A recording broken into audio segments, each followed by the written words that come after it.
Muy buenas noches, estimados colegas, miembros de la orden y público en general. Sean todos y todas bienvenidos a una nueva sesión académica del presente diplomado de especialización en Derecho Notarial Registral 2026. Estimados colegas, esperando se encuentren muy bien por casa, les saluda Edison Alarcón, su coordinador académico para esta actividad. Este es el aula 401, aula virtual vía Zoom, en la cual estamos aperturando el diploma de especialización en Derecho Notarial Registral. El presente evento está siendo organizado a nivel operativo por iBook 360, líderes capacitando a los futuros jueces, fiscales y abogados litigantes, y certificado por el Ilustre Colegio de Abogados de TAC. Así es que, estimados colegas, a disfrutar de esta aventura que está iniciando. En esa línea, a manera de introducción y previo a la ponencia que vamos a tener el día de hoy, vamos a estar soltando algunos puntos importantes. Primero, se ha aperturado un aula virtual en donde ustedes solo necesitan entrar con el correo, simplemente en el que tienen, se hace clic y listo. Les va a aparecer los comunicados oficiales con las clases grabadas una vez estas terminen para que puedan visualizarlas, así también el material. Adicionalmente se les ha pasado el link de WhatsApp para que puedan unirse y adicionalmente link de YouTube para que puedan visualizar las clases pasadas, netamente para las clases pasadas el de YouTube. Y si quieren obviamente seguirnos y ver otros eventos, también hay accesos interesantes. ¿De acuerdo, doctores? Muy bien. Sin más preámbulo, comencemos. El día de hoy tenemos una sesión muy especial, una sesión que apertura de la mano de un ponente de primer nivel, ponente invitado el día de hoy, el doctor David Landauro Matamoros. Así es, colegas, el día de hoy nos visita el doctor David Landauro Matamoros, abogado y graduado de la especialidad civil patrimonial por la Universidad de San Martín de Porres, la USMP. Cuenta con cursos en Derecho de la Construcción, Arbitraje y Gestión de Riesgos en las contrataciones con el Estado. Actualmente se encuentra cursando maestría en Contratación Pública, asociado del estudio Chipana Catalán Abogados. Así es, estimados colegas, un amante del derecho con una historia impecable, que el día de hoy nos va a compartir sus conocimientos en este tema inaugural que tenemos en mención. Así es que, colegas, dudas, preguntas, las pueden dejar en la caja de comentarios que van a ser así resueltas. Muy buenas noches, estimado doctor. Bienvenido por primera vez a Ilustre 60. Le doy la más cordial bienvenida en nombre de nuestra institución y del ilustre Colegio de Abogados de Tacna. Puede empezar cuando usted guste. Adelante, doctor. Buenas noches. Buenas noches, ¿qué tal? Buenas noches con todos. Muchísimas gracias por la presentación. Bueno, primero agradecer por la amable invitación a ABUC 360 para poder formar parte de este gran diplomado notarial y registral que me parece que es un proyecto académico muy completo, con muchos temas y con grandes profesores que les van a poder explicar y enseñar.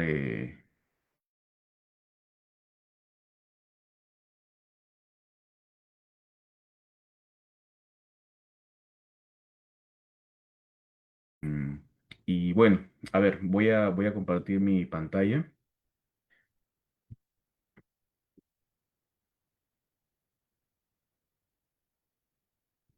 ¿Me confirman si se puede ver, por favor? Correcto, doctor. Se aprecia. Listo, muchísimas gracias. A ver, bueno, eh, voy a intentar ser lo más práctico posible, sin perjuicio de algunos puntos teóricos, como ya lo he mencionado. Eh, y voy a hablar sobre la fe pública registral, que me parece que es un tema muy relevante y que ha tenido una repercusión muy grande en nuestro sistema jurídico civil No quiero tocar el tema penal porque, bueno, eso es para un diplomado de otra naturaleza y con otro ponente, obviamente, que sea especialista en derecho penal.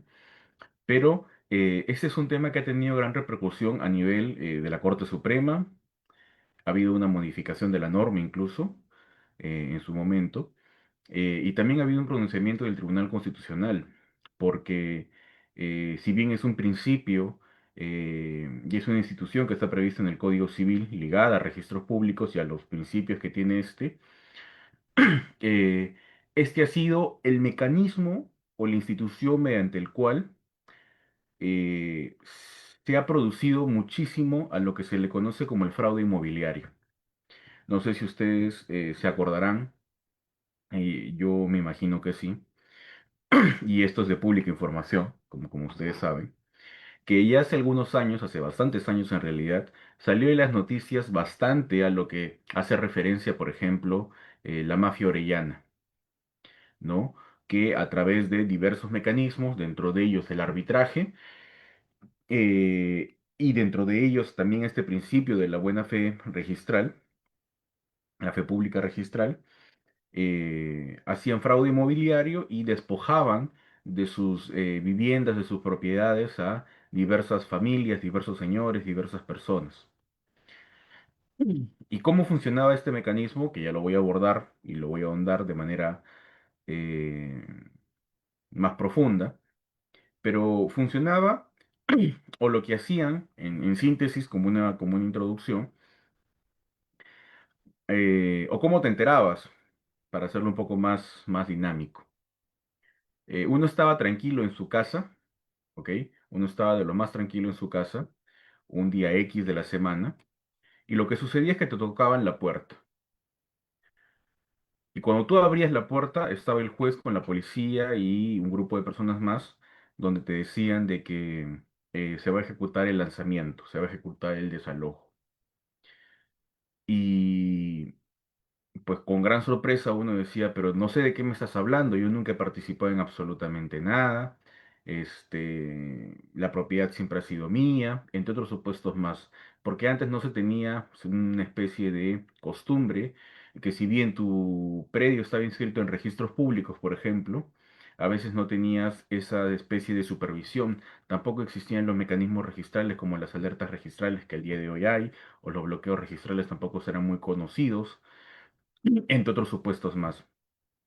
O también muchas veces lo que sucede, y he podido ver muchos casos sobre eso, es que muchas veces uno adquiría la propiedad eh, y lo dejaba en un documento privado, o máximo hacía con firmas legalizadas.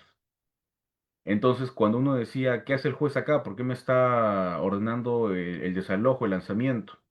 Y lo que el juez decía es, ¿sabes qué? Has perdido un proceso de desalojo contra el propietario. Y uno le respondía, pero no sé de qué me está hablando, si el propietario soy yo.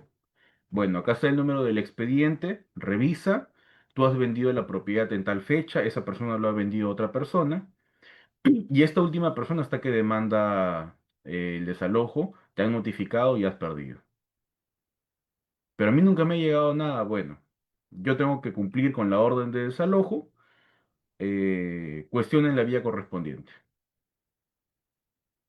Y muchas veces, como ustedes sabrán, un proceso judicial para cuestionar absolutamente todo este mecanismo no es barato. Una, por las tasas judiciales. Dos, por los recursos que se tienen que pagar como tasas judiciales dentro de esos conceptos. Eh, También que son procesos de largo aliento. Los procesos civiles demoran mucho. Y ustedes saben que demoran mucho. Y finalmente, el tema oneroso de los abogados. Salvo que esa persona haya ido, vaya con un abogado de oficio, por procesos judiciales y sobre todo de estas naturalezas, pues a veces los abogados no cobran barato. Y bueno, y cada quien maneja sus propios honorarios, sus propios tarifarios y eso está súper bien. Pero a veces por todo este paquete de cosas o externalidades producto de, es que la gente muchas veces no podía hacer nada. O a veces por mala asesoría también. Entonces, lo que sucedía es de que se privaba de la propiedad y se les arrebataba la propiedad a un grupo de personas. Y como les vuelvo a repetir, utilizaban esta figura porque después del cuestionamiento, el último propietario lo que hacía es decir, yo soy el tercero de buena fe, a mí el registro a mí me ampara y por ende la propiedad no me la puedes quitar. Entonces, ahí se abrió una caja de Pandora donde habría que hacer muchas cosas y muchas veces te quedabas en una situación de inacción. ¿Ok? Entonces, habiendo hecho esta introducción y habiéndole ejemplificado con un caso de la vida real, paréntesis pequeño, al último he traído unas casaciones que me parece súper interesante como casos prácticos para poder comunicarlos, perdón, para poder compartir con ustedes y también para que puedan tener ello a la mano. Este, y vamos a abordar esta figura, ¿ok? Que me parece que es súper importante, súper interesante. Asimismo, también voy a hacer una pequeña introducción breve sobre la transferencia de la propiedad, cómo se adquiere, cómo se transfiere la propiedad y después temas registrales para al fin poderlo aterrizar en la fe pública registral, los pronunciamientos, si existen requisitos, no existen requisitos, basta solamente con verificar el registro, hay que hacer alguna acción más. Y esto es importante, amigos, ¿por qué? Porque uno, en principio, esto le va a servir a ustedes en dos escenarios, ¿ok? El primero va a ser cuando ustedes vayan a asesorar a una compra-venta. Porque como saben ustedes, cuando uno va a asesorar una compra-venta, tiene que hacer un conjunto de acciones o diligencias mínimas. Dentro de ello, lo principal que uno tiene que ver si es que van a tu despacho, o te contratan, o te asesoran, o te preguntan sobre, para la adquisición de un bien inmueble sobre todo, es uno, revisar la partida registral, mínimo, que no tenga carga, que no tenga gravámenes, que no tenga medidas cautelares anotadas, este, y también, ahí hay un punto, la cadena de custodia, es decir, ver quiénes han sido los anteriores propietarios, y dentro de ellos hay un punto que lo voy adelantando, que es ver, como una diligencia, que no existan transferencias de propiedad en tiempos muy cortos. Si bien eso no va a determinar una buena defensa, pero puede servir como un gran soporte que ya lo voy a explicar. Entonces, ustedes van a tener que asesorar con esa debida diligencia, y darle ciertas recomendaciones a actuar para que en un eventual caso de conflicto, cuando, y puede ser que le vayan a notificar a tu cliente una demanda por nulidad de acto jurídico, por ejemplo, o cualquiera se fuese la causal, tú vas a tener los mecanismos y las, los supuestos que te dice la norma que han sido desarrollados por la doctrina y también por la Corte Suprema y por el Tribunal Constitucional para poder encajar en supuesto de la buena fe pública registral. ¿Ok? Porque sí tienen que cumplir ciertos requisitos. De otro lado, en el caso que ustedes tengan que defender algún supuesto de, por ejemplo, estafa, fraude, y ustedes ven que existen compras sucesivas, precisamente para quererse amparar en esta figura, lo que hacen a veces estos delincuentes, pillos que se dedican a estafas, ustedes tienen que ver cuáles son los supuestos que no se cumplen, si se han seguido ciertos pasos, y ustedes tienen que quebrar la buena fe. ¿Ok? Tienen que quebrar esa buena fe, para poder configurar su supuesto y que tengan triunfo en su demanda. Otro paréntesis, otro punto que me parece importante. Recuerden, amigos, que en un escenario judicial vinculado a temas registrales, vinculados al tema que ustedes deseen, cualquier tema, lo que va a hablar en el proceso es la prueba. Tú puedes tener toda la razón del mundo, absolutamente toda la razón. Pero el juez va a fundamentar su sentencia en pruebas, en hechos. El único supuesto que te permite no tener un estándar probatorio, o sea, el estándar probatorio disminuye un poco, es en el supuesto de nulidad por simulación. Hay pronunciamientos de la Corte Suprema que te dice que si bien para nulidades, por ejemplo, por simulación absoluta, el medio probatorio por excelencia sería el contradocumento. Documento mediante el cual uno dice que la compraventa que está realizando es simulada, por ejemplo. Pero casi en el 90%, 95% de los casos, ese documento no existe porque nunca lo hacen. La Corte Suprema te dice que puedes plantear tu demanda y acreditarla a través de indicios razonables. Ya lo voy a también mencionar, quizás al último, cuáles son esos puntos que pueden tener en cuenta. Pero vuelvo al punto. En un escenario judicial, amigos, el demandante tiene que configurar supuesto de hecho y consecuencia jurídica. Supuesto de hecho, la norma te dice, si configuras tantos requisitos, la consecuencia es lo siguiente. Por ejemplo, en la prescripción adquisitiva de dominio, lo que te dice es, aquel que a través de una posesión continua, pública, pacífica y como propietario por el lapso de 10 años, supuesto de hecho, ¿cuál es la consecuencia jurídica? Adquiere el bien por prescripción. Otro ejemplo, daños y perjuicios por accidente de tránsito. 1970 del Código Civil me parece que es. Te dice, aquel que a través de un bien riesgoso o peligroso causa un daño a otro, supuesto de hecho, consecuencia jurídica, está obligado a indemnizarlo. Entonces, siempre que vas a formular una pretensión, tú tienes que construir un caso. Y el caso está en construirlo con tus fundamentos de hecho, tus fundamentos de derecho, donde vas a explicar en los fundamentos de hecho qué es lo que ha pasado, toda la historia, y en los fundamentos de derecho, por favor, y sí me gusta a veces hacer énfasis en esto, eh, la carrera de derecho, amigos, dura 6 años. Me parece que hay algunas universidades que lo han acortado, que dura 5, pero igual, que dura ese tiempo. Y amigos, no hemos estudiado 5 a 6 años, yo he estudiado 6, por ejemplo, en mi universidad, son 6 años la carrera, para que en los fundamentos de derecho hagamos un checklist de las normas. O sea, tú no puedes mandar tu demanda contando los hechos en una hoja y en la siguiente hoja pones, amparo mi demanda en los artículos tal, tal, tal, tal, tal. Punto.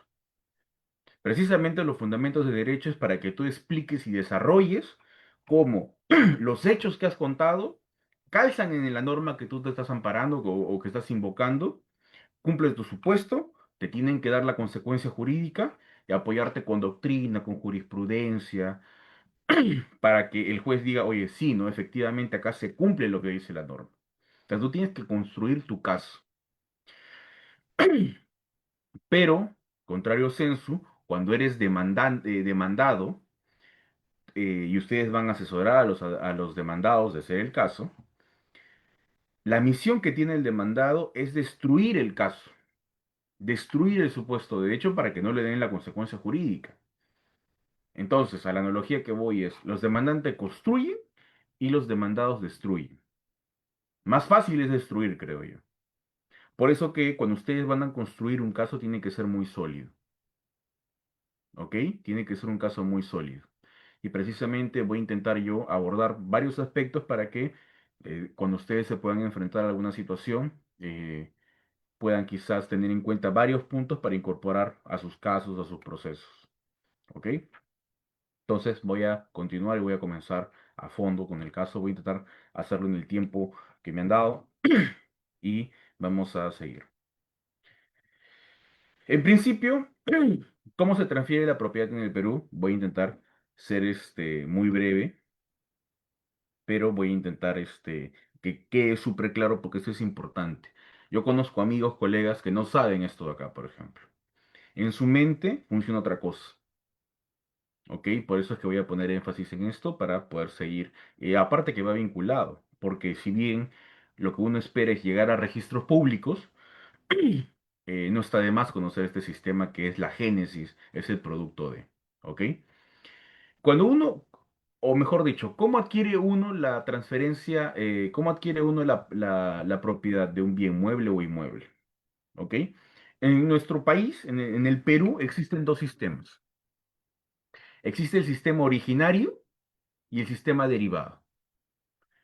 El sistema originario, que ahorita lo voy a explicar, lo que te dice es, cuando tú calces en el supuesto de la norma, se te va a considerar o vas a adquirir la propiedad del bien mueble o inmueble, ahorita voy a mencionarlo, pero se te va a considerar el primer propietario. Vas a ser el primero, el propietario original, el único propietario. No ha habido nada anterior a ti, ¿ok? Y dentro de estos tenemos cinco. El código aborda cinco. Primero, la apropiación o aprehensión, que eso está previsto en el Código Civil para bienes o cosas, muebles de ínfimo valor. Por ejemplo, van a la playa y encuentras una piedrita muy redondita que te gusta mucho, o una conchita de mar que te gusta bastante. Tú te la puedes llevar. Una, porque no existe propiedad sobre eso. Dos, porque no existe un registro sobre eso. Y tres, porque el código te dice que aquel que eh, las aprenda puede apropiarse de estos bienes. Y como no hay nada anterior a ti, porque están de libre acceso, se te va a considerar como el primer propietario. Esa es la primera forma de adquirir la propiedad de un bien mueble de esta naturaleza o similar, bienes muy sencillos si se quiere decir, que es la apropiación o aprehensión. Segundo supuesto, la accesión. La accesión eh, existe la accesión industrial y la accesión natural.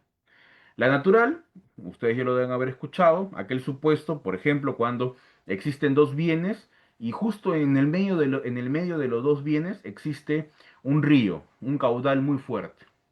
Y en épocas de lluvia, donde hay huaicos, se desprende un pedazo de tierra de un bien y va y lo ensambla, lo acopla, se adhiere a otro bien, ganando más terreno, más propiedad. Esa es una forma de adquirir la propiedad también, por accesión. Y la accesión industrial, esa es la natural, por hecho de la naturaleza se puede dar. Y la accesión industrial se va a dar, capaz ustedes han escuchado esto, ¿no? Que a veces son frases que se vuelven muy popular en redes, o preguntas que se hacen popular en redes o en videos. Si construyo en casa de mis padres o si construyo en casa de mis suegros, ¿la propiedad es mía? ¿Lo construido es mío? Ya, eso va vinculado a la accesión industrial. Porque el código te dice, si tú construyes en un predio un bien que le pertenece a otra persona, existen dos supuestos, que es, si construyes de buena fe, es decir, pensando que no era de nadie, lo cual al día de hoy son probabilidades muy bajas, puedes solicitar el reembolso de lo construido. O puedes solicitarle que te venda lo construido, pero de ninguna manera te haces propietario, ¿ok? Pero si construyes de mala fe, el código te dice, si tú construyes a sabiendas de que esa propiedad le pertenecía a alguien y aún así has construido, el propietario puede o solicitar la demolición, siendo los costos, que los costos van a correr de la persona a quien construyó, o se puede apropiar, puede ganar la propiedad de lo construido. Esa es la accesión industrial. ¿Ok? Tercero y cuarto, que es la especificación y la mezcla. La especificación es cuando tú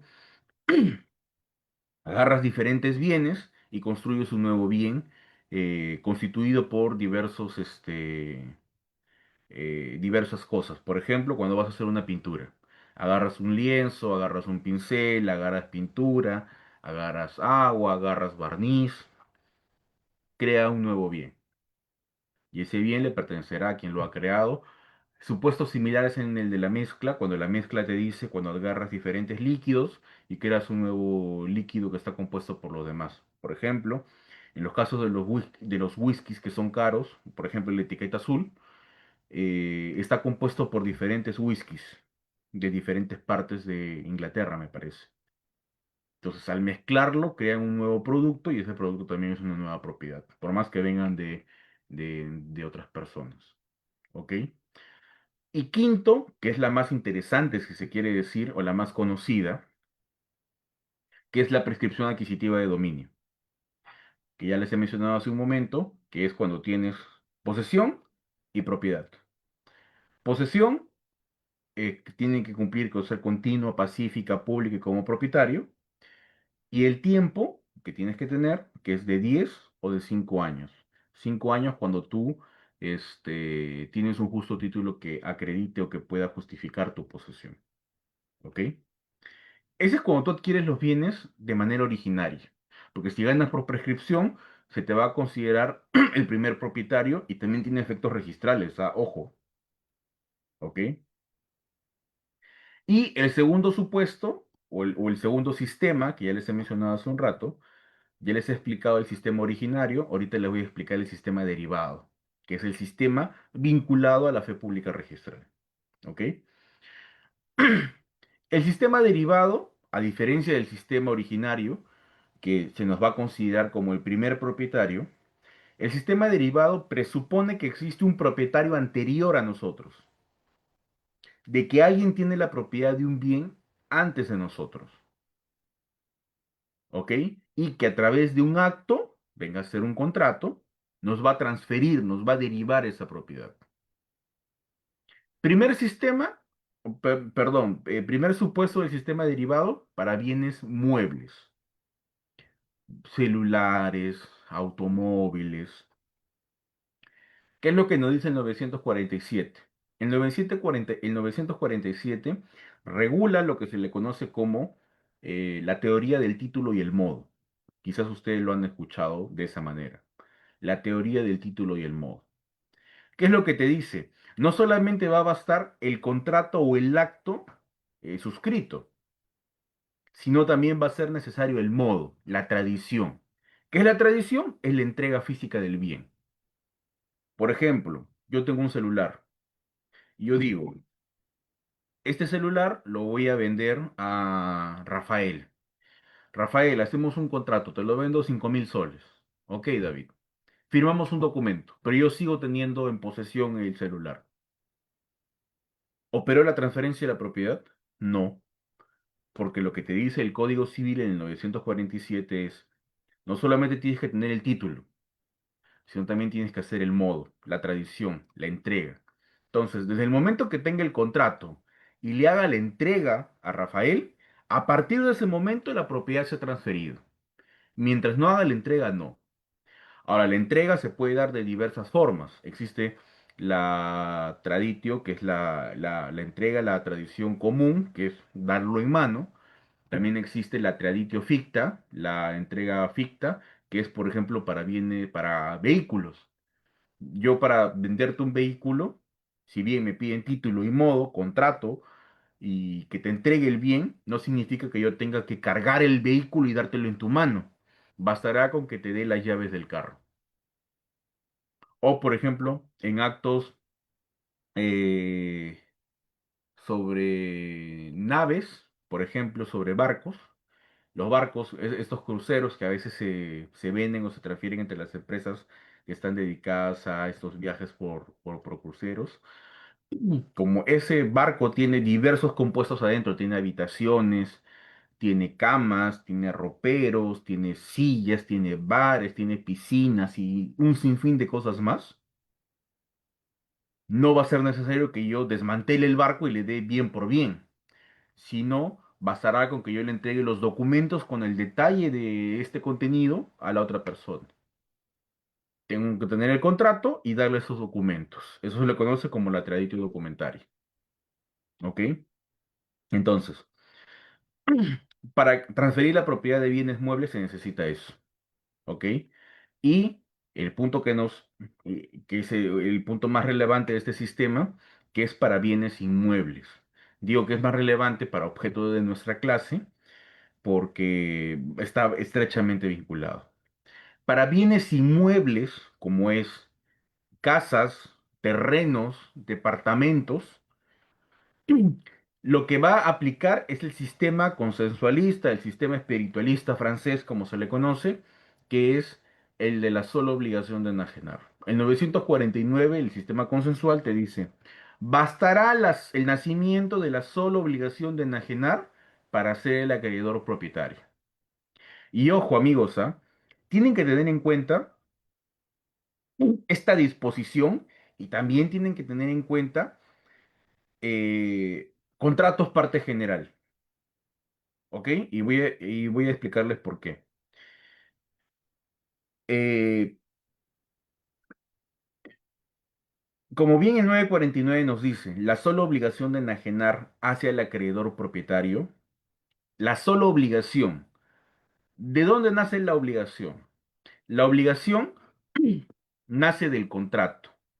Por eso es que se le conoce al contrato, o se le dice, como fuente de las obligaciones. Es más, a partir del 1351 del Código Civil en adelante, el libro se llama Fuente de Obligaciones. ¿Y por qué se llama Fuente de Obligaciones? Porque cuando uno celebra un contrato, el contrato se cae. Se cae no que lo vas a tirar, sino se cae porque el contrato cumplió su finalidad. Y lo que te obliga no es el contrato, lo que te obliga es la obligación que nace del contrato.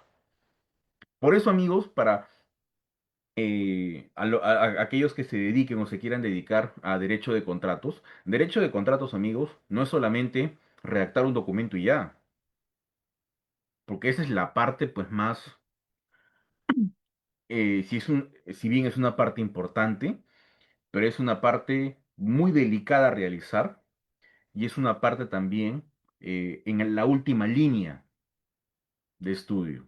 Porque tú para saber derecho de contratos tienes que saber derecho de personas, porque vas a contratar sobre personas naturales o personas jurídicas. Personas naturales, Pepito, Juanito, tal. Personas jurídicas te pueden contratar para que una empresa quiera transferir o quiera adquirir un bien, o que los asesores para un contrato X.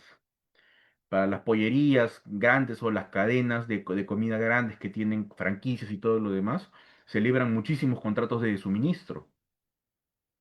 O esas empresas grandes como son las de telefonía móvil, las empresas financieras grandes, pequeñas, o empresas como MIPE, también van a querer tener contratos por adhesión, por ejemplo, o contratos con cláusulas generales. Entonces tienes que saber derecho de personas.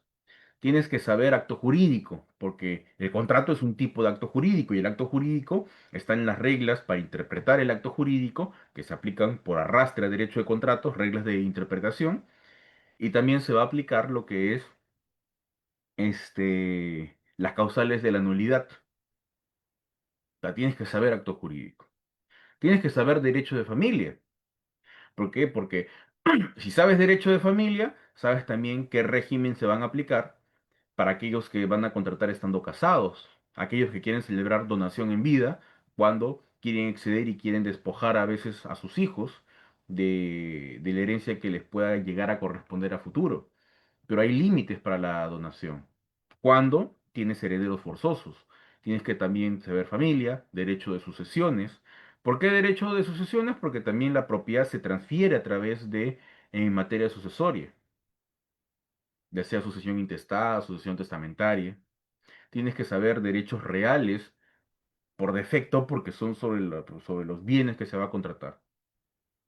Tienes que saber obligaciones, porque el contrato es fuente de obligaciones, contratos parte general, donde te enseñan desde cuándo existe el contrato, cómo los remedios aplicables al contrato, rescisión, resolución contractual. Tienes que saber contratos parte especial, saber las disposiciones para los contratos típicos y regulados en el Código Civil. Tienes que saber registros públicos, que es un libro también del Código Civil, prescripción y caducidad, y de ser el caso, derecho internacional privado. Entonces, dense cuenta que contratos no solamente se va a reducir a redactar un documento y ya, y mucho menos se va a reducir a buscar plantillas, copiar, pegar y cambiar nombres. Menos todavía. ¿Ok? Entonces, Esto se los digo porque el 949 de la transferencia de propiedad de bienes inmuebles del sistema derivado te dice, basta el solo consenso, basta el nacimiento de la sola obligación. ¿Desde cuándo nace la obligación? Por regla general, desde que existe el contrato. ¿Y desde cuándo existe el contrato? Existe desde la aceptación de la oferta. Desde la aceptación de la oferta. Y ojo, contrato no existe, conforme se los he explicado, desde la suscripción de un papel. Contrato existe desde que se conoce la oferta. Teniendo en cuenta teoría de personas en comunicación directa y comunicación entre ausentes, que también está previsto en el Código Civil, pero desde la aceptación de la oferta. Por eso es que cuando ustedes también les van a pedir, y pasa muchas veces, que hay partes que dicen, yo no voy a cumplir nada porque yo no he firmado nada. Entonces ustedes tienen que entrar en ese trabajo de tener todo el contexto que ha habido, porque muchas veces las partes creen que han estado en tratativas, en intercambio y negociaciones, pero ya han celebrado un contrato. Las empresas se mandan correos para todo, para dejar constancia de todo. Y muchas veces en ese intercambio de correos puede haber una aceptación de la oferta y el acuse de recibo respectivo. Y ya existe un contrato. No necesariamente tienes que ir a la notaría y legalizar tu firma o hacer un contrato con firmas privadas. Puede ser que haya comunicación por WhatsApp. Incluso hasta pueden haber contratos tácitos. Cuando uno va a comprar una Coca-Cola al Tambo, por ejemplo, ¿no? A este tienda tipo un mini market. Vas, agarras una gaseosa del refrigerador, la pones en la caja, donde se cobra, en la caja registradora, sacas 100 soles, quien te atiende, agarra los 100 soles, te da tu vuelto, agarras la gaseosa y te vas. Has celebrado un contrato de compra-venta, sin decir ni una sola palabra, porque de los actos infiere también ese contrato. Entonces también, amigos, el contrato no nace desde la suscripción de un papel. Ese es un medio de prueba. Salvo aquellos que te piden la formalidad como la donación, obviamente, ¿no? Bajo sanción de nulidad. Pero en todo lo demás, no es necesario un documento privado. Pero sí, bueno, te va a servir como medio probatorio de ser el caso en un escenario judicial, obviamente, ¿no?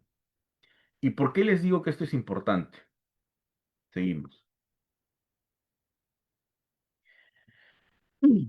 Porque va de la mano con lo que es el registro. Primera precisión, amigos. Como ya saben, y ya lo he puesto acá, la propiedad se adquiere con el solo nacimiento de la obligación para bienes inmuebles. Bastará la sola celebración del contrato, cualquiera sea la forma, escrito, verbal, eh, por mensajes. El problema es el medio probatorio, pero bastará que nazca la obligación para que yo sea propietario. Es decir, la propiedad no se adquiere a nivel registral. No es necesario que yo llegue a registros públicos para ser propietario. Yo soy propietario antes de, porque registros va a publicitar una situación preexistente. ¿Ok? Entonces, ¿qué es el registro? El registro tiene o va de la mano con la definición clásica también que se da sobre la naturaleza del mismo. Te dice que es una institución de publicidad con naturaleza pública y administrativa.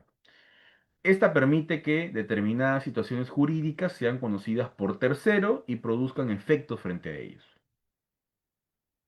Les dejo un concepto del profesor Alan Pasco, donde nos dice, ¿no?, que el registro trata de absorber la realidad y de enmarcarla dentro de sus confines para que cualquier persona pueda acceder a ella y así conocer de antemano quién es el legitimado para contratar sobre determinado bien. De este modo, a través del registro, el mundo imperfecto en el que vivimos busca emular ese mundo ideal donde se conoce con quién se debe contratar, así se evitan daños colaterales, se evita lesionar al verdadero titular del derecho que no participó en el acto de la transferencia. ¿Ok? Entonces, la función que cumple registros públicos es, que va de la mano con derecho registral, obviamente. Primero, ¿quién va a aparecer como titular? Porque, como les estoy explicando, teóricamente, y debería ser así, pero no siempre es así, ya lo voy a explicar, registros debería emular, debería reflejar la realidad material. Esa publicidad jurídica que hay en registros públicos debería reflejar lo que realmente ha sucedido en la realidad. Es decir, debería reflejar quién, en materia de propiedad, debería reflejar quién es el propietario verdadero, quién es el verdadero y actual propietario. Entonces, ¿qué es lo que debe o cuál es la función que debe cumplir? ¿Quién aparece como titular? ¿Qué derechos existen sobre el bien? Porque, ojo, puedes constituir derechos reales sobre el bien, derecho de usufructo, derecho de superficie, por ejemplo. ¿Qué cargas o gravámenes afectan la partida de ese bien? Por ejemplo, medidas cautelares, hipotecas. Y finalmente, ¿qué limitaciones pueden incidir en la adquisición? ¿Ok? Acá también les abro un paréntesis como un dato curioso que una vez escuché y me pareció muy interesante esa posición. Yo me imagino que ustedes deben haber escuchado sobre el derecho de retracto. Como saben, el derecho de retracto se va a dar, o el ejemplo por excelencia se va a dar en el caso de los copropietarios, ¿no? Porque si bien yo como copropietario puedo y soy líder de vender mis acciones y derechos a quien yo quiera, pero mi copropietario, el otro copropietario, puede ejercer el derecho de retracto. Y también se podría afectar a este tercero que ha adquirido las acciones y derechos. Les pongo un ejemplo para que me puedan entender. Yo soy propietario de un predio, por ejemplo, no sé, en Villa Salvador, de 1 hectárea. Y este bien lo ha adquirido por sucesión de mis padres. Como yo tengo un hermano, mi hermano y yo seríamos copropietarios. Y en esa copropiedad, como el terreno es grande y me permite hacer la división y partición, es decir, delimitar qué parte a través de un proceso le pertenecería a mi hermano y qué parte me va a pertenecer a mí, y con ello me va a poder permitir independizar mi parte de la parte de mi hermano, puedo hacer ello. Ahora, como el bien se presta porque tiene una gran dimensión y también el valor económico puede llegar a ser alto, yo puedo vender las acciones y derechos que yo tengo, el 50%. Y se la vendo a Milagros. Le digo, ¿sabes qué, Milagros? Tengo el 50% de acciones y derechos sobre esta hectárea, en Parque Industrial de Villa Salvador. Grandísimo. Zona comercial altísima. Y te la voy a rematar, no sé, te la vendo a $100.000. Milagros me dice, ya David, está bien, perfecto. Suscribimos y todo lo demás. ¿Y qué es lo que pasa? Eh, Pasa el tiempo, 15 días, y mi hermano se entera. Y mi hermano dice, voy a ejercer el derecho de retracto. Es decir, con el proceso de retracto que él va a iniciar, va a pagar lo que Milagros desembolsó hacia mí por el precio del bien, y esa propiedad que adquirió Milagros se le va a transferir a mi hermano, porque ha ejercido el retracto. Si se dan cuenta, es un supuesto, y una vez lo escuché así con un gran profesor, que podría vulnerar la seguridad jurídica. ¿Por qué? Porque se supone que si tú compras, así sean acciones y derechos, la propiedad ya es tuya y la propiedad no debe perturbarse. Pero el retracto puede llegar a interpretarse como una perturbación. Si bien está amparado por la norma, pero bueno. Y una vez escuché que sería interesante, y también por eso que se los comparto, que el retracto también sea publicitado. ¿Para qué? Para que a nivel registral, con esa publicidad que existe, pueda haber una mayor seguridad. Cierro paréntesis, solamente se los comento como un dato curioso, si se quiere decir. Entonces, ¿en qué consiste la publicidad registral? La publicidad como concepto previo viene a ser el conjunto de medios que se emplean para exteriorizar, divulgar y extender el conocimiento o noticias de determinadas situaciones o acontecimientos con el fin de hacerlo llegar a todos. De modo que tales situaciones o acontecimientos adquieren la calidad o estado de públicas, notorias, manifiestas y patentes.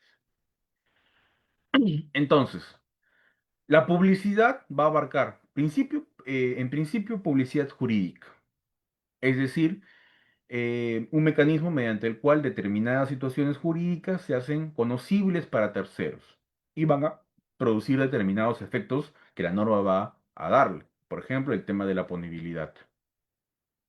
¿Ok?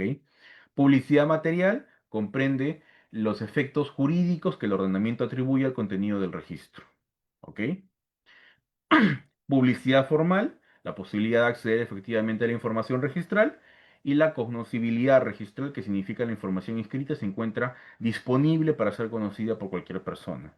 Esto se ha visto con mayor, o se ha visto reforzado con este mecanismo que hace poco, bueno, no es que sea hace poco, pero relativamente hace corto tiempo, salió este sistema de Conoce Aquí de SUNARP, donde si tú sabes el número de la partida registral y con tus datos del DNI, puedes saber en tiempo real el contenido de las partidas registrales de los bienes inmuebles, por ejemplo.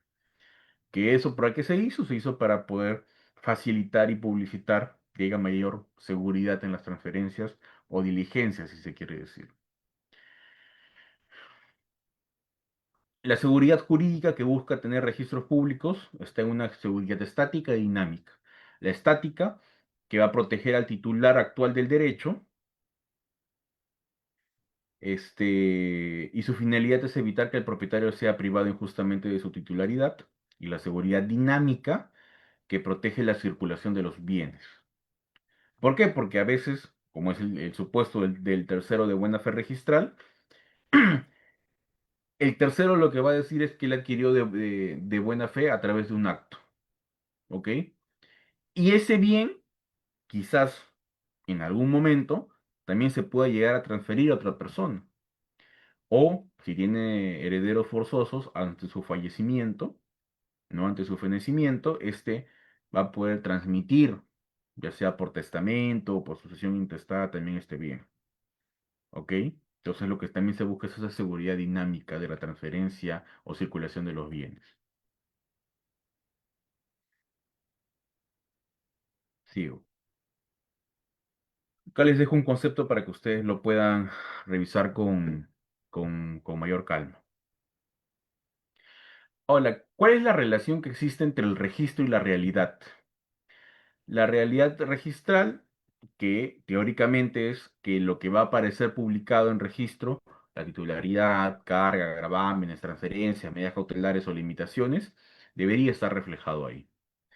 Ahora existe una realidad, como ya les he comentado, no solamente la realidad registral, sino la realidad extrarregistral, que es aquello que existe fuera del registro.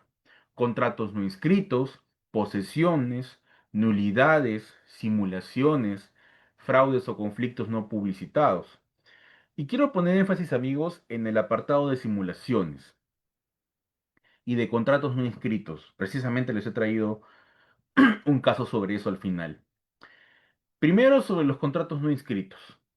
Muchas veces eh, existen casos en los cuales se hacen compra-ventas a plazos. ¿Ok? Y muchas veces también las partes o el deudor, ¿no? Que el comprador deudor que tiene que pagar de manera mensual por las armadas que hayan pactado, no logra completar las armadas.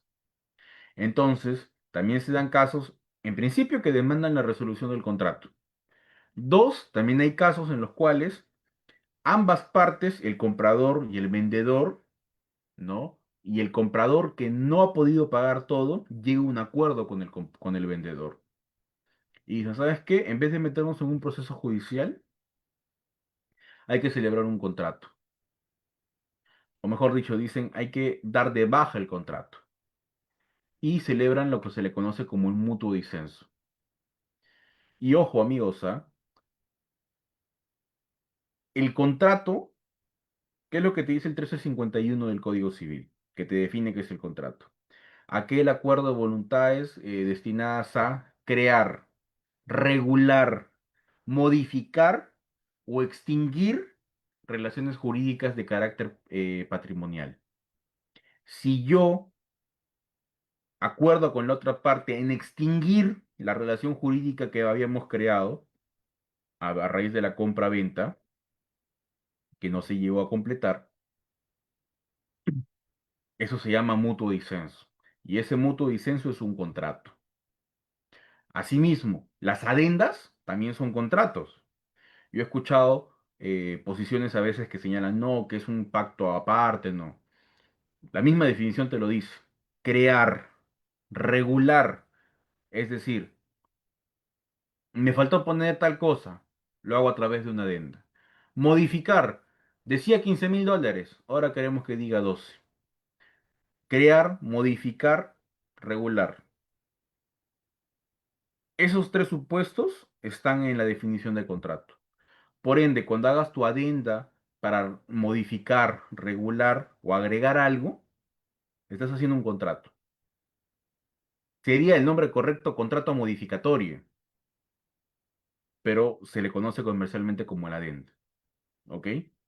Entonces, al punto que iba, a veces se celebran estos mutuos disensos que se dan de baja la compraventa. Y muchas veces por una, quizás por ser confiados o por una incorrecta asesoría, no logran inscribir tampoco esa adenda. Y a veces eso se puede prestar a muchas cosas, que ya les voy a mencionar. Si no, se los voy contando para que lo tengan en mente cuando llegue a ese punto. Y simulaciones, también se hacen simulaciones muchas veces, por diversos motivos. Como ya les mencioné hace un momento, hay veces que hay personas que hacen simulación de contratos, de donaciones, de compra-venta, para no dejar herencia a sus hijos, por problemas legales, lo cual yo nunca recomiendo hacer simulación, pero a veces lo hacen. O te llegan casos de personas que ya han simulado. O hay algunas personas que, por ejemplo, hacen simulaciones parciales también, ¿no? Simulaciones relativas.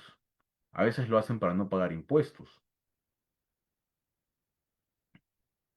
Por ejemplo, a veces cuando hacen compra-venta, el precio real que pactan es de $180.000.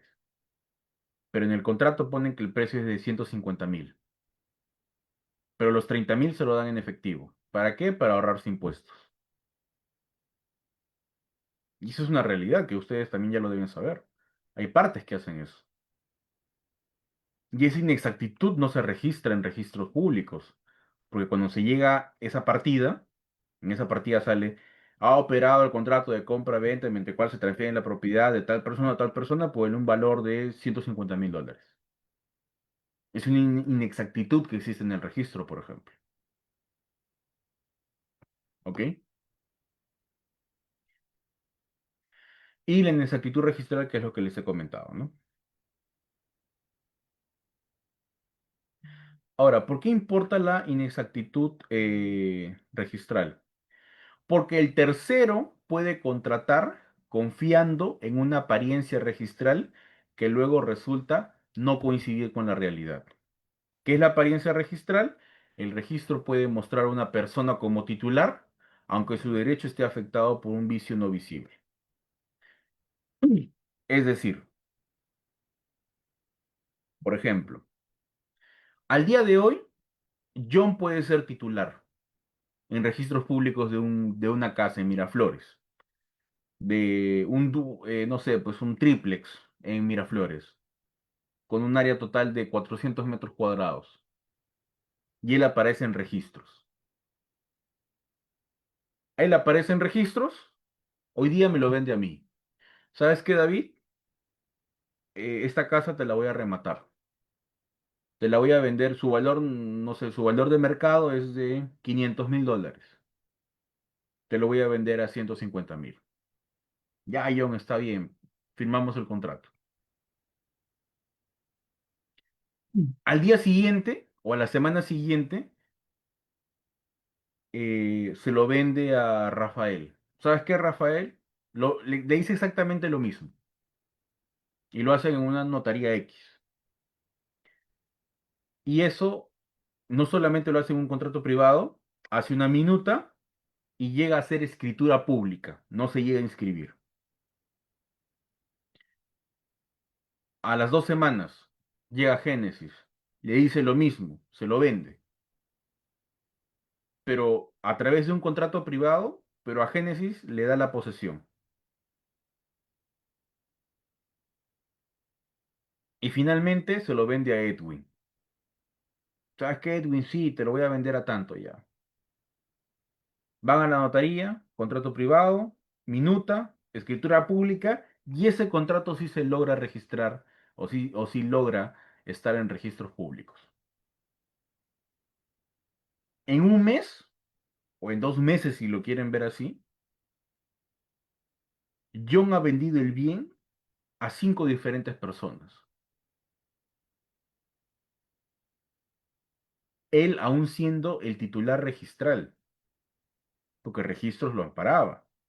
Él figuraba como titular.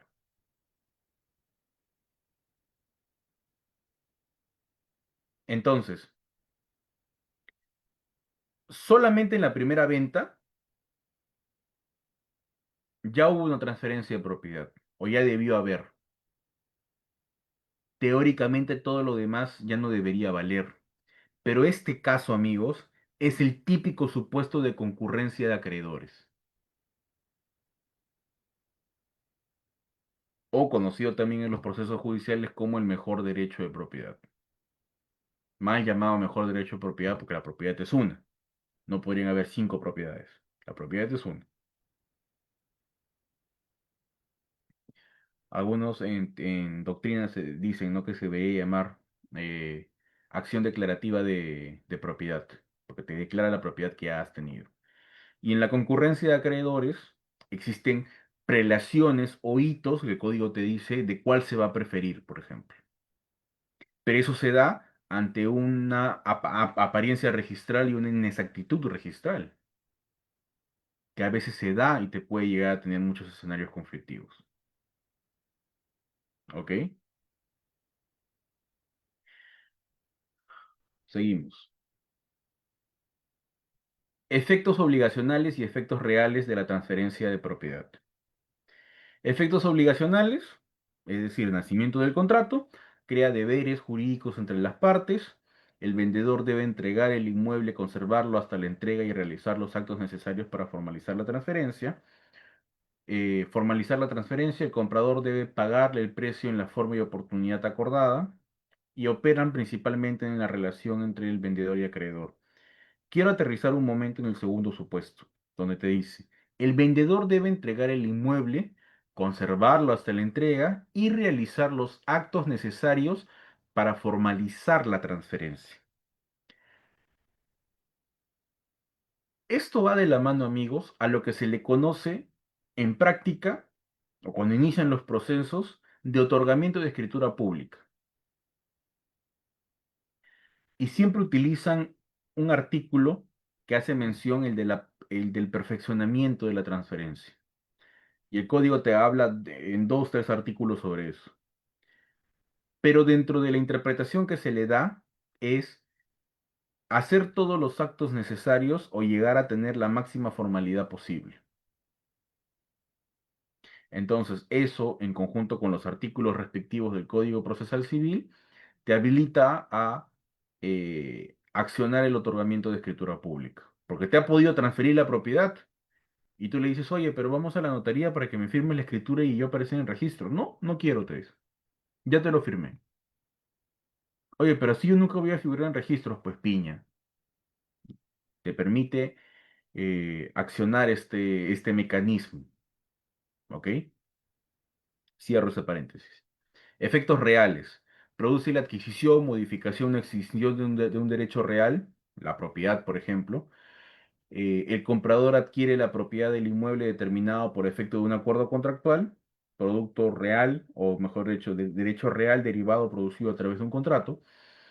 El adquiriente pasa a ser titular del derecho de propiedad siempre que se cumplen los presupuestos legales, el contrato se haya realizado de manera correcta y no que haya ningún vicio de nulidad. inciden en la titularidad jurídica del bien. El sistema peruano, la inscripción es declarativa o constitutiva, que es lo que ya les he mencionado.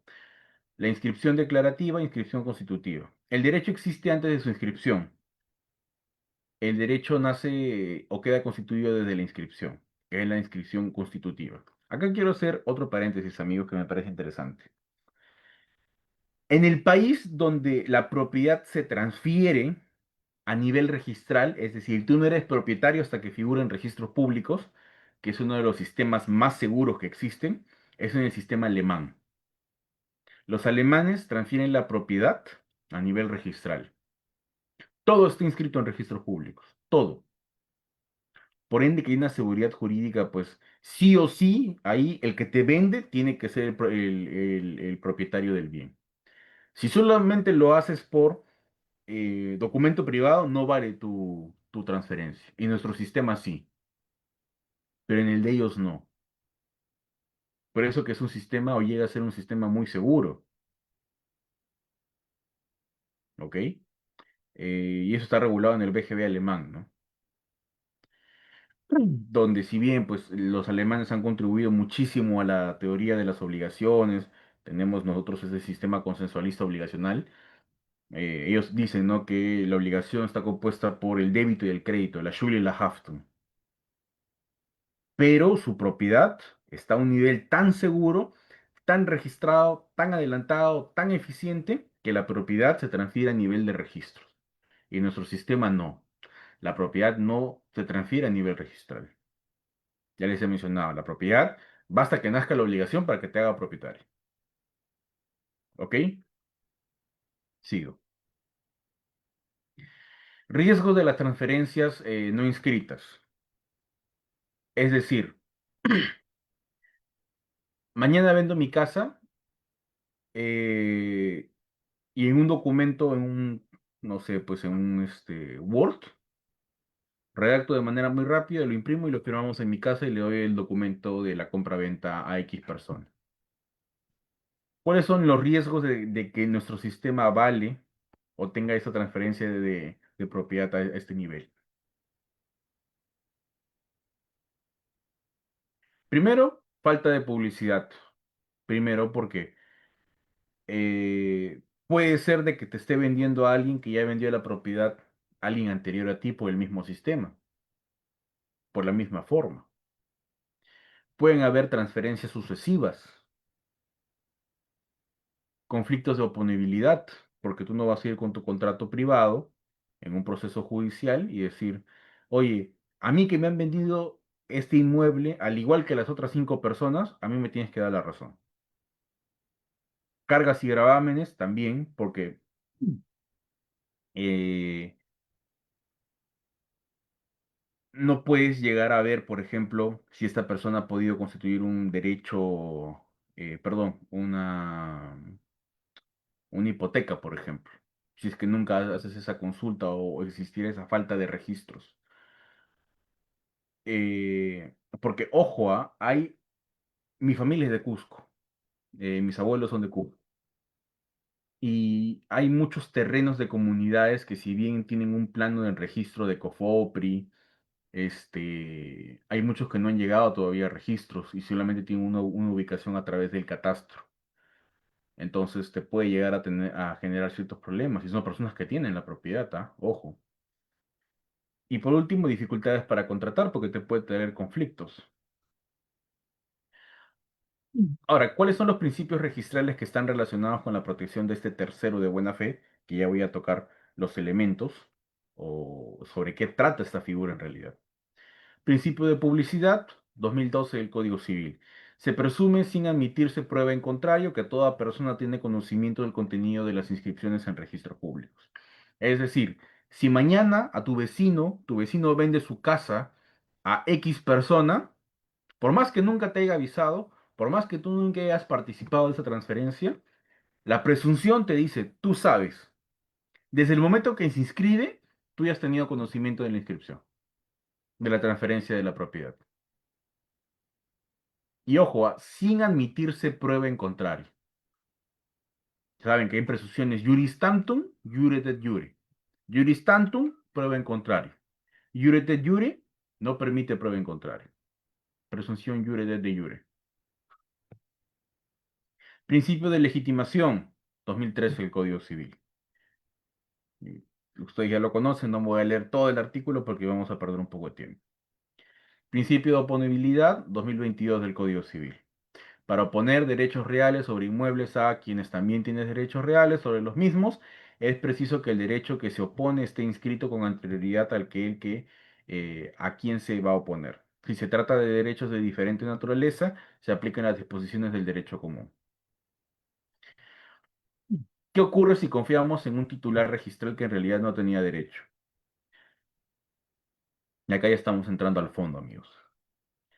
A es propietario registral del bien X. El señor A es propietario registral del bien X.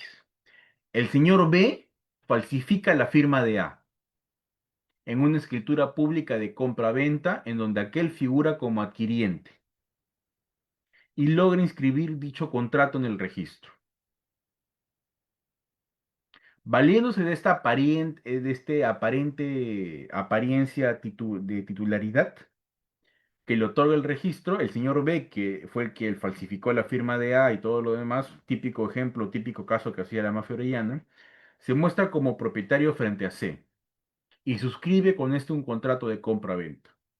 C actúa desconociendo que B tiene el inmueble a su nombre, gracias a un acto nulo, por lo que, actuando de buena fe, celebra el contrato y logra inscribir la propiedad a su nombre en el registro. Enterado del fraude, el señor A, decide recuperar la propiedad. Para ello, interpone una demanda de nulidad a efectos de que la compra-venta celebrada entre B y C sea declarada nula. Y como lógica consecuencia, solicita también se declare sin efecto esta compraventa. ¿Ok? Y amigos, ojo con esto, ¿ah? Porque esto se da muchas veces y también acá les voy a dar algo que leí en una casación ya hace un tiempo. Y para explicarlo en sencillo, yo tengo una casa X, una casa en La Molina, por ejemplo. Y esta casa en La Molina, este, yo soy el propietario, soy el poseedor y pues digo, vengo viviendo ahí 5 años. Llega Juan y Juan lo que dice, haciendo X malabares, X artimañas, falsifica mi firma y va ante un notario, se colude con algún notario y hacen la transferencia, falsifican mi firma, sale la escritura pública y lo inscriben en registro. Yo no me doy cuenta. Entonces Juan, que ha falsificado mi firma, busca a una persona X, busca a Sofía, por ejemplo. Busca a Sofía. Y lo que le dice, Sofía, mira, yo tengo una casa en La Molina, no sé, de 1000 metros cuadrados. Te vendo la casa, $500,000. Ya, Juan, está bien, le dice. Van a otra notaría, como él aparece en registros públicos como titular, producto de la falsificación de mi firma, hace la transferencia, Sofía compra pensando de que el titular es Juan, que Juan es el verdadero propietario porque figura en registros, y le paga por transferencia bancaria a Juan. Yo me entero y demando la nulidad, porque digo, bueno, han falsificado mi firma, ese contrato nunca debió existir.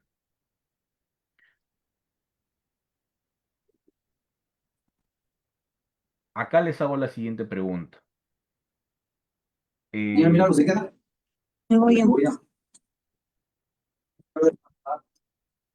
Milagros, tu audio está prendido. Ay, perdón, perdón. Perdón, Ok.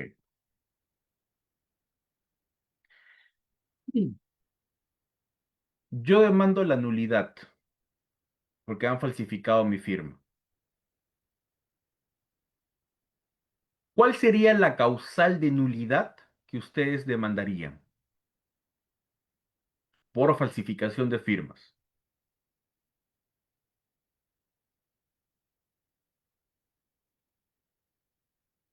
A ver, los invito a que quizás puedan escribir en el chat. Yo los leo. Les doy un par de minutos. O un minuto, ¿no?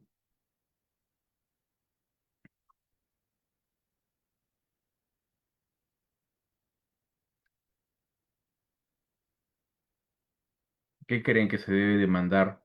¿O cuál sería la causal que ustedes invocarían por falsificación de firmas? Le doy dos opciones. Fin ilícito o eh, falta de manifestación de voluntad.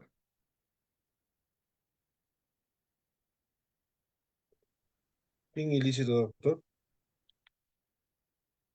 Juber dice fin ilícito, muy bien. Otra persona que también concuerde con Juber o capaz tenga una opinión diferente entre las opciones que les he dado. Juana dice falta de manifestación de la voluntad. Falta de manifestación de voluntad. Edwin también. A ver, amigos. Hay una casación que no recuerdo el número, pero justamente yo la he leído hace un par de meses. Me me comprometo a... Me parece que han parado la grabación. No, está bonito, está bonito. Xiomara, tu micrófono está prendido. Perdón, doctor. Ok. Hace un par de meses yo he visto y estaba leyendo a raíz también sobre un caso. Me comprometo a, porque yo la tengo dentro de mis archivos, ahorita no voy a parar todo para buscarlo, pero les voy a pasar esa casación, quizás a través de la coordinación académica para que se los haga llegar, donde la Corte Suprema señala que cuando es falsificación de firmas, no se debe invocar fin ilícito. Y el razonamiento me parece el correcto. ¿Por qué? Porque cuando uno contrata o hace un contrato con fin ilícito, el supuesto es claro. Un contrato con fin ilícito es nulo. ¿Por qué es nulo? Porque yo no podría contratar, por ejemplo, con Milagros y decirle, Milagros, yo te pago para que asesines a tal persona. Un contrato de sicariato. Es decir, mi voluntad con la voluntad de Milagros han acordado llegar a una finalidad ilícita. ¿Ok?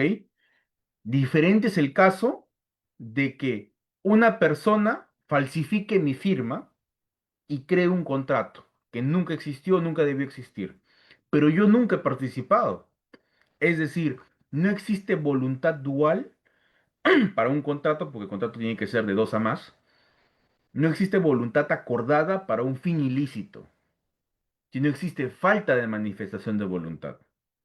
Por eso que en este caso de la casación, declararon infundado en el extremo de fin ilícito y señalaron y dijeron con el fundamento en dos hojas incluso, de que la causal correcta y los motivos por qué es falta de manifestación de la voluntad. Es un caso muy interesante. ¿Ok? Yo les prometo pasarles el número de la casación o el documento, porque tengo el documento.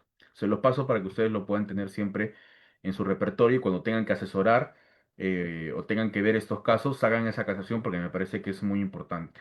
Si bien no está de más que ustedes la fundamenten, pero que tengan ese soporte en la jurisprudencia nunca está de más. ¿Ah? Cierro ese paréntesis que me pareció importante para comentárselos. Entonces, en el ejemplo que yo les he dado, han falsificado mi firma. Juan la falsificó para ir a aparecer como titular registral y se la vendió a Sofía. Yo al enterarme demando la nulidad, ¿ok? Sofía se apersona al proceso diciendo, no pueden tocar mi propiedad porque yo he actuado de buena fe. Y yo he actuado pensando de que el propietario ha sido Juan porque él es el que figuraba en registros públicos. ¿Y cuál va a ser el soporte que tiene Sofía? Artículo 2014 del Código Civil, que te dice, El tercero que de buena fe adquiere a título oneroso algún derecho de persona que en el registro aparece con facultades para otorgarlo, así es, John, buena fe registral, mantiene su adquisición una vez inscrito su derecho, aunque después se anule, se rescinda, se cancele o se resuelva el del otorgante por virtud de causas que no constan en los asientos registrales. Pone en manifiesto la inexactitud del registro. Y los títulos archivados que lo sustentan. La buena fe del tercero se presume mientras no se pruebe mientras no se pruebe que conocía la inexactitud del registro. Déanse cuenta lo poderoso que puede ser este artículo. Si tú, teóricamente, porque la buena fe se presume, si tú actúas teóricamente de buena fe y adquieres un bien de quien aparece en registros públicos como propietario por la publicidad registral y logras inscribir tus derechos también en registros públicos, es decir, David aparece en registros públicos como propietario, yo se lo adquiero, no solamente se lo adquiero, llego a registros también, lo publicito, el registro me protege y no tengo que perder la adquisición. La adquisición está salvaguardada, aunque suceda lo que suceda. Se anule, se rescinda, se cancele, se resuelve el contrato. Ahora, como les dije al inicio, esto ha sido una caja de Pandora porque se ha prestado a fraudes inmobiliarios. Y yo ya he tenido eh, un par de casos, bueno, más de un par en realidad, donde han intentado apararse en esta norma, en esta institución, tercero de buena fe registral, alegando que han actuado de buena fe. Ahora, ¿qué es lo que pasa? En estos supuestos de fraude, en estos supuestos que falsifican tu firma, en estos supuestos eh, de inexactitud registral,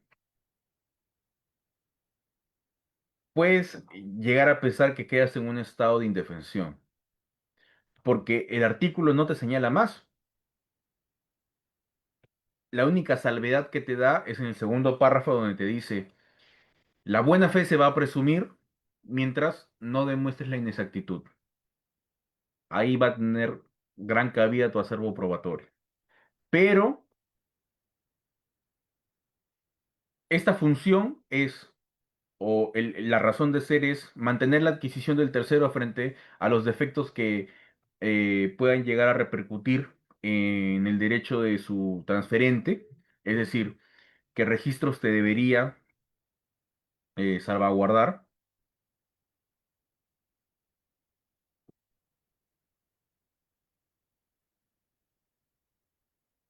Me acaban de mandar un mensaje los miembros de ABUC y han tenido un percance con la luz. Y bueno, voy a terminar yo, cuando termine todavía en una media hora, porque son 2 horas de la clase, sin perjuicio de ello, ellos no van a poder cerrar la sesión. Yo lo voy a cerrar. Igual se los comento, ahorita me acaban de mandar un mensaje. La razón de ser del 2014 del Código Civil es que frente a terceros, este,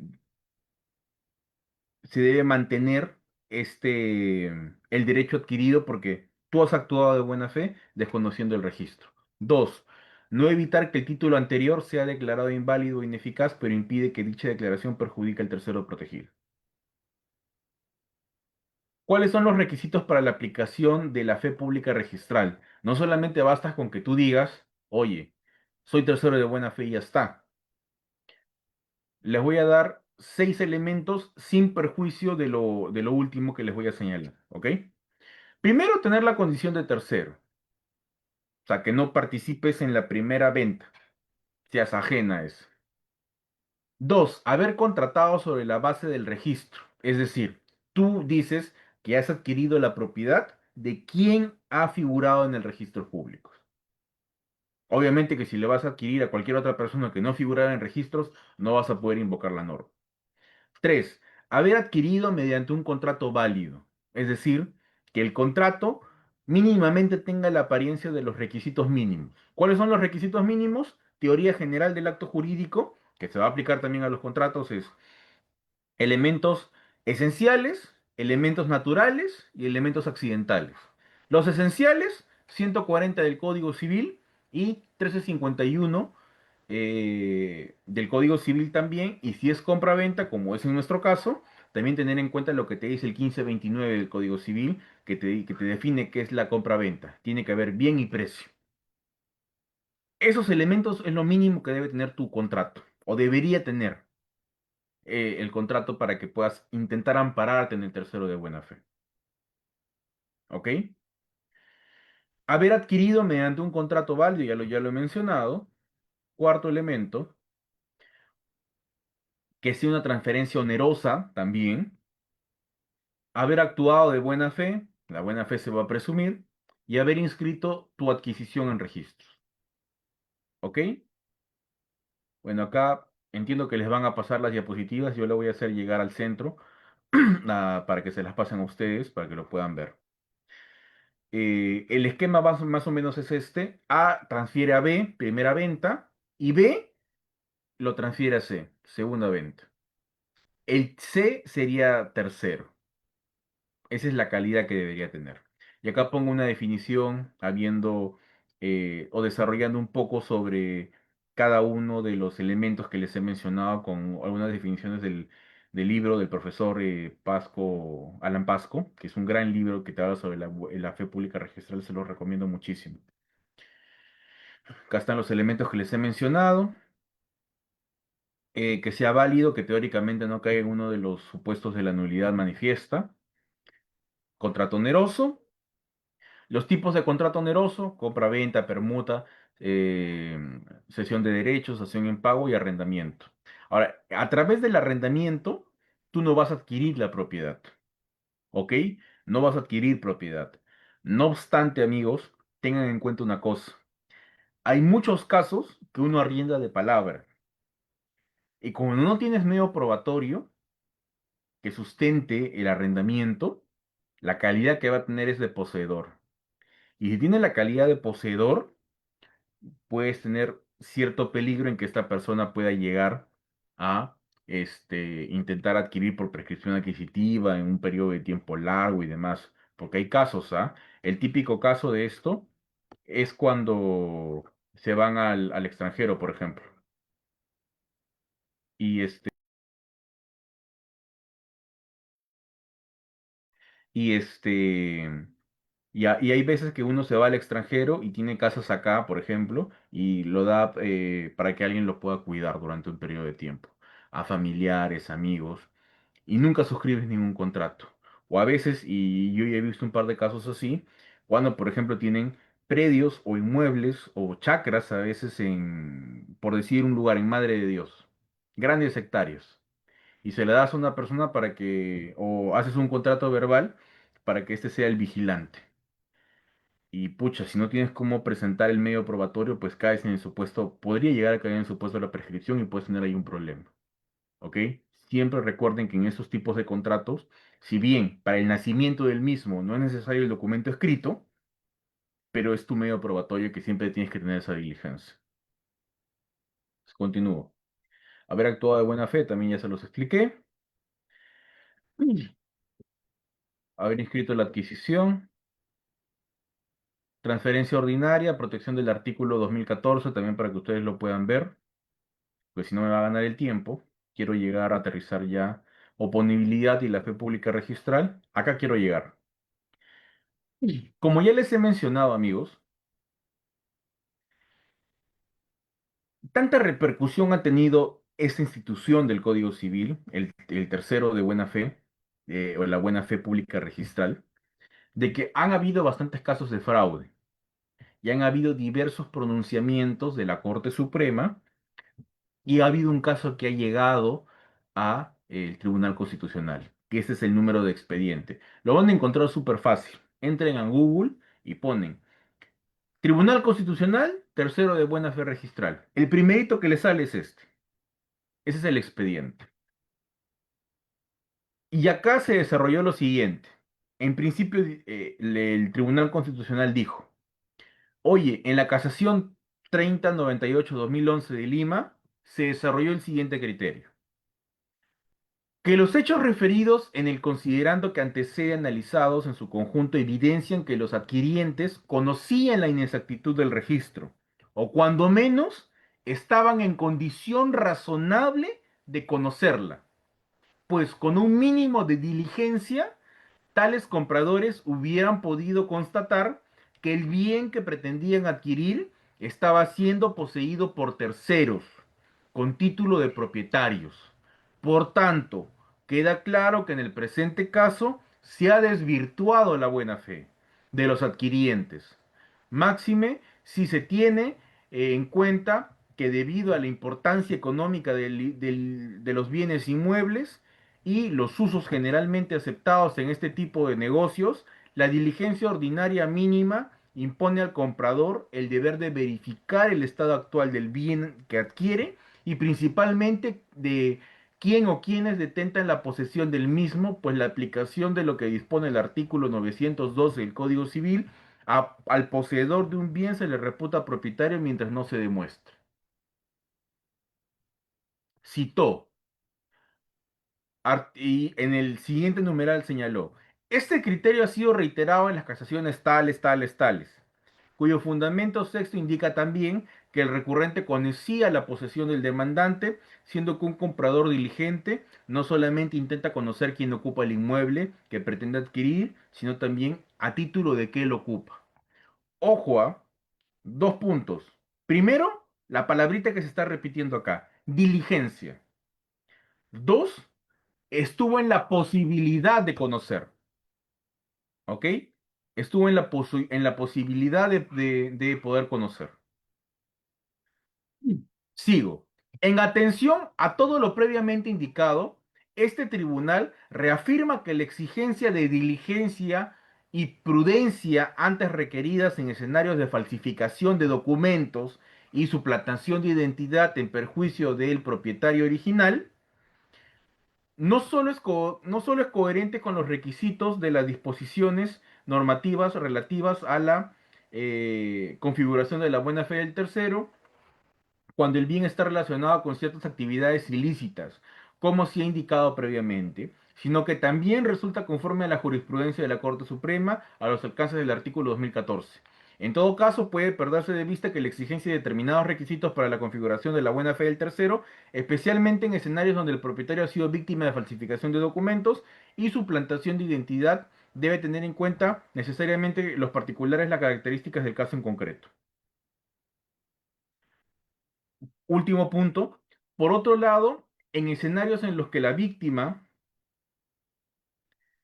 de los actos delictivos deja de ser propietario en aplicación del aludido artículo 2014, modificado por la ley tal, y se encuentra en situación especial de vulnerabilidad, que haya dificultado el cumplimiento de la diligencia, como puede ser la precariedad de su situación socioeconómica, educativa, cultural, cualquier otra desventaja objetiva, corresponderá al juez, en caso de controversia, sustentar su decisión a través del desarrollo de una motivación calificada.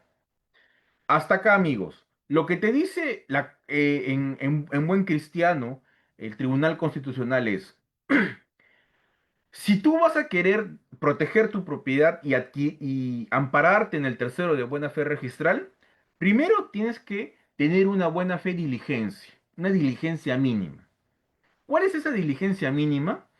De que si, por ejemplo, Xiomara figura en registros públicos y Xiomara me ofrece su casa, teóricamente su propiedad, que figura en registros, yo debo tener la diligencia mínima de constatar de que Xiomara no solamente aparece en registros, sino que Xiomara también debe ocupar ese inmueble.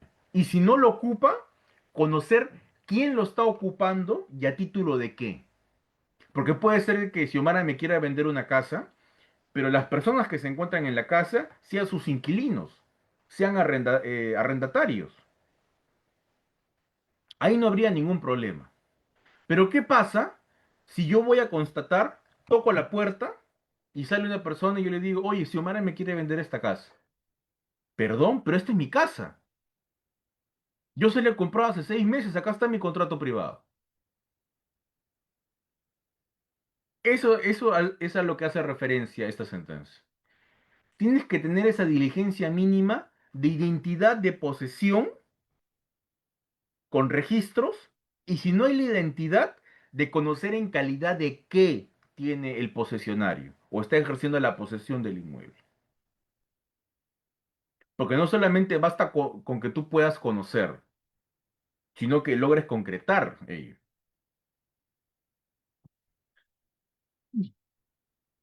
Ahora, ojo, me voy al final. En el numeral 64 de esta sentencia te señala de que, si bien en los escenarios que la víctima de actos delictivos deja de ser propietario en aplicación del artículo 2014, es decir, yo soy víctima por fraude inmobiliario y el tercero que adquiere se ampara en el 2014 del Código Civil, pero este tercero tiene una situación especial de vulnerabilidad y te hace un listado y te dice que su diligencia de poder constatar o saber sobre todos estos temas esté vinculada a su situación socioeconómica, no tenga recursos económicos y esté en una situación de precariedad, que quizás no tenga el conocimiento, el entorno o la capacidad para poder llegar a tener esta diligencia y desconfiar. Dos, educativa, puede ser una persona que nunca haya estudiado primaria o no haya completado sus estudios secundarios. Ahí también la el Tribunal Constitucional señala esta situación como una situación especial de vulnerabilidad. Cultural o cualquier otra desventaja de objetiva de una índole similar, lo que te dice es, el juez deberá fundamentar y decir el caso, estimarlo o desestimarla, teniendo en cuenta estos factores. Es decir, abre la puerta que únicamente en estos casos puede hacer que el juez señale de que la buena fe no se ha quebrantado por no haber cumplido con esa diligencia. Pero solo en esos casos. Si no es en esos casos, tienes que tener esa diligencia mínima de realizar esta investigación sobre el tema de la posesión o de la realidad que debería figurar en registros públicos. Ahora, en un escenario judicial o en un plano real, porque esto es teórico, en la realidad, ¿cómo puedes acreditar tú que has cumplido con esta diligencia? O por lo menos cada vez que yo asesoré en una compra-venta siempre lo hago. En principio, ¿cómo constatas posesión? Notaría. Y en los casos donde no haya notario, el juez de paz puede ayudarte con la constatación, porque los jueces de paz en lugares donde no hay notarías hacen función notarial, hacen ciertos actos que las notarías deberían hacer. Vas con el notario, constatación de la posesión, tocan la puerta y dicen, sí, a la fecha tal, eh, yo, David Landau, notario de tal, tal, tal, tal, tal, constato de que Pepito tal dice ser propietario, figura en registros públicos y a la fecha está ocupando el bien inmueble. Y tomas fotos y todo lo demás y levanta un acta. Listo, cumpliste con tu diligencia. O también te puedes encontrar con que no sea el propietario, pero sea un inquilino. Y va a tomar cuenta de que se diga, ¿no? ¿Sabes qué? A la fecha tal, he venido acá, ha salido Xiomara y me ha dicho que ella es inquilina del propietario tal, que es el que me quiere vender. También has cumplido. También podrías ir con la policía, porque la policía también puede levantar actas de constatación. Pero yo creo que lo más recomendable es hacerlo a través de un notario. He visto algunos casos que lo han querido hacer así, pero igual se los comento. ¿Ok?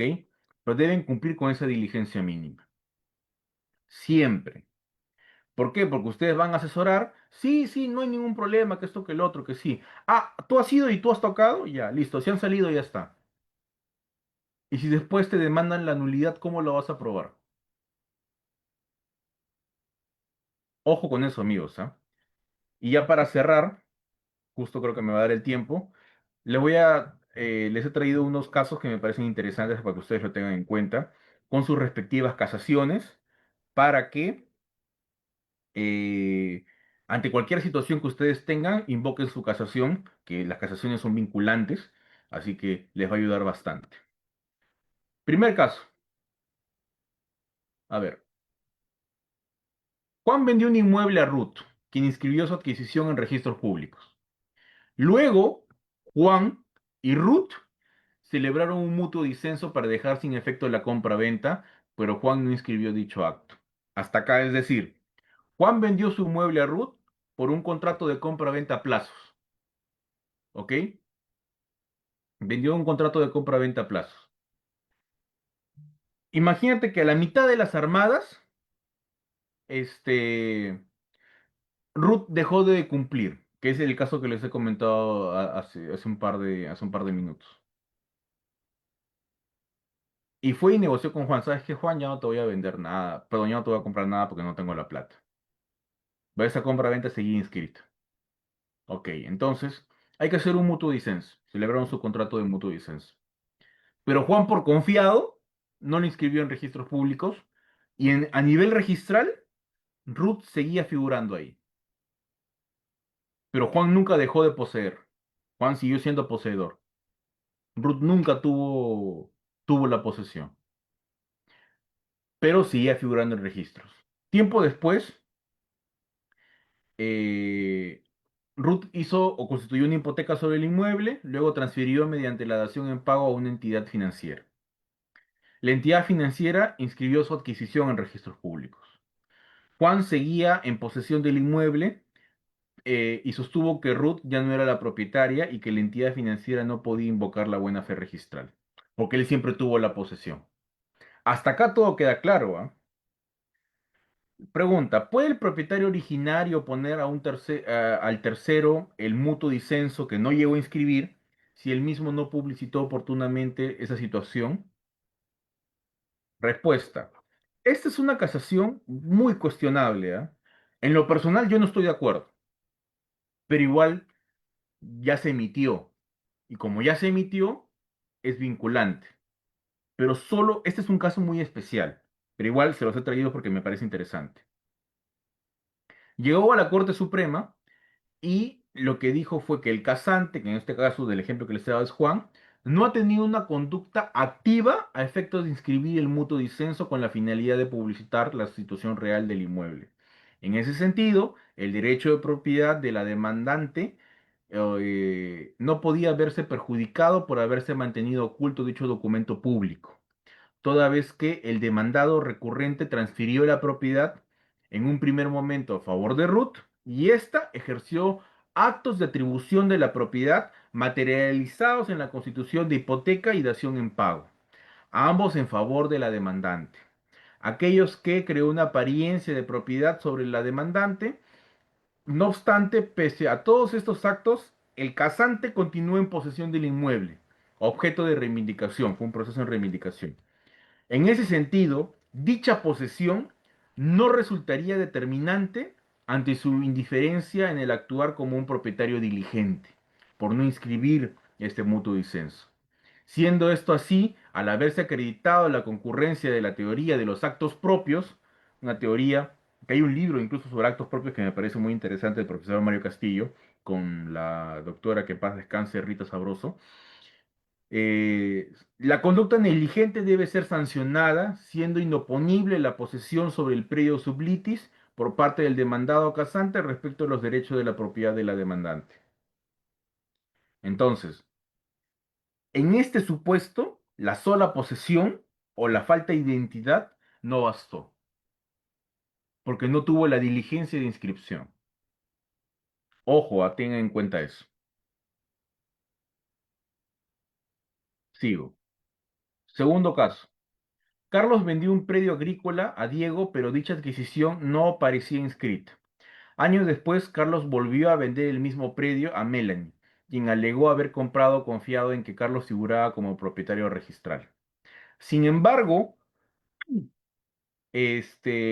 figuraba como contribuyente, Diego figuraba como contribuyente municipal, pagaba impuesto predial y había realizado actos vinculados a la procesión del predio. Entonces, puede invocar buena fe registral quien estaba en condiciones de conocer la inexactitud registral, que es lo que nos dice la Corte Suprema, ahí está la casación. La codemandada no goza de la protección de la buena fe que establece el artículo 2014, ya que existen suficientes elementos de prueba que no desvanecen su accionar bajo tal conducta, como por ejemplo el hecho de que no actuó diligentemente al momento de celebrar el acto jurídico de compra-venta, cuya nulidad se ha peticionado, porque la municipalidad de Laberinto, a cuya jurisdicción pertenece el predio en materia de litis, ya figuraba como contribuyente el demandante en virtud del contrato de compra-venta celebrado por Florentino, y en razón a ello realizó pagos por conceptos de impuesto predial del año 2009 al año 2017. Además de que en atención al documento de cesión de mutuo de áreas agrícolas el 8 de septiembre del año 2008, el mencionado demandante cedió una parte del predio a favor de la Asociación Agropecuaria, con el objeto de que se realice la habilitación y construcción de trocha carrozable. Aspectos que, a decir del órgano jurisdiccional, tienen que ver con la posesión del predio.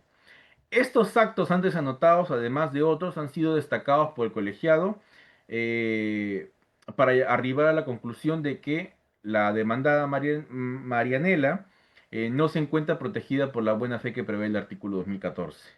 En este supuesto tiene que ver con predios agrícolas, lo que dijo la Corte Suprema fue, oye, no solamente bastaba con que no tenga la posesión o que no figura el momento que tú has ido a ver la posesión. También has podido ir a la municipalidad.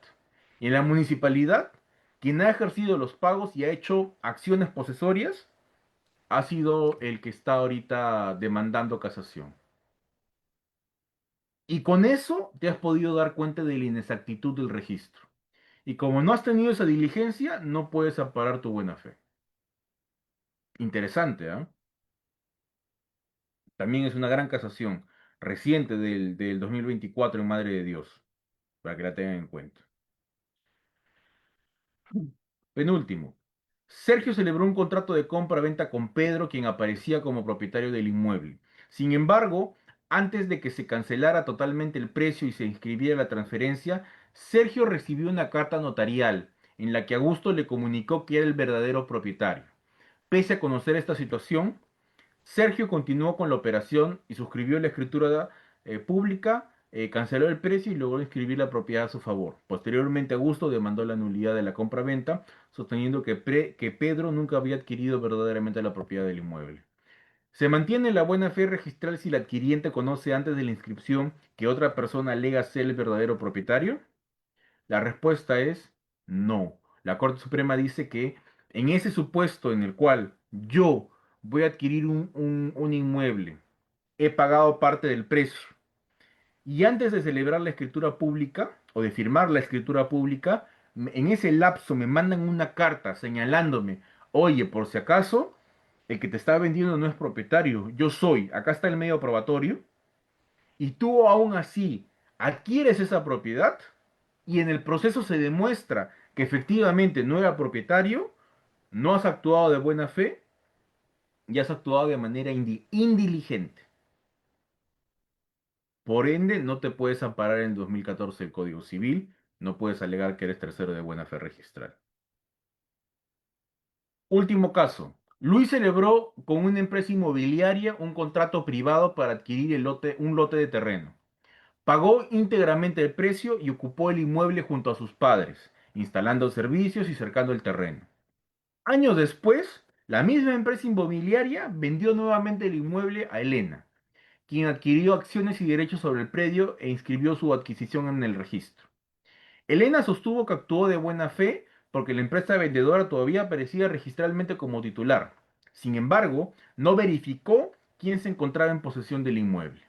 Posteriormente, Elena ingresó al predio mediante uso de la fuerza y desplazó a Luis, quien demandó la nulidad de la segunda compraventa.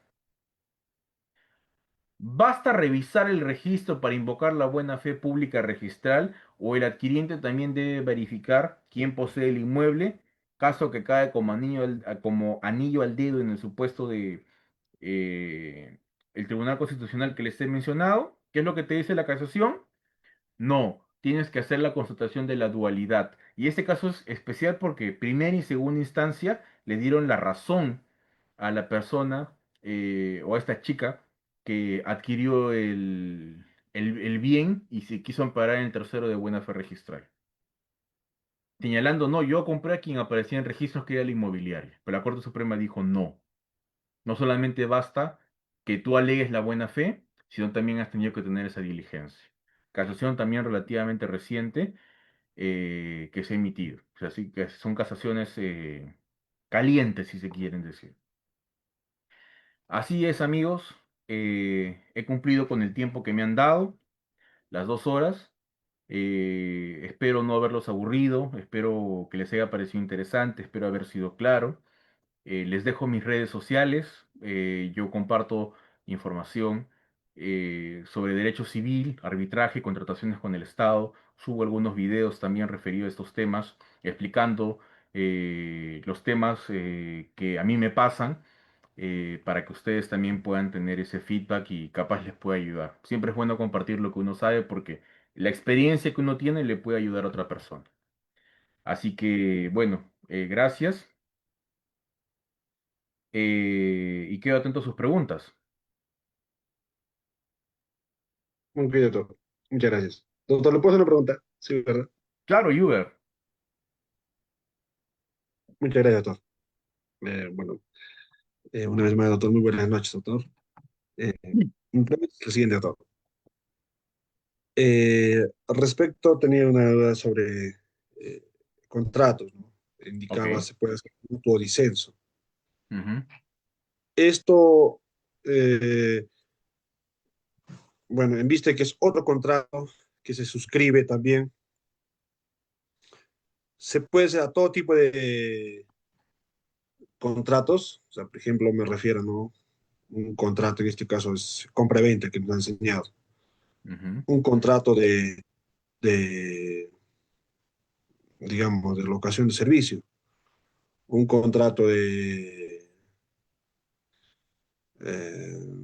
a ver, de que vayan en contrataciones del Estado, por ejemplo, Ya. ¿no? Contrataciones públicas, ¿no? Ujú. Eh, a nivel de todo tipo de, o sea, mi pregunta es, a nivel de todo tipo de contrataciones se puede hacer mutuo disenso o solamente respecto a casos específicos, doctor. Claro. Muchas gracias. No, gracias a ti por la pregunta, Uber.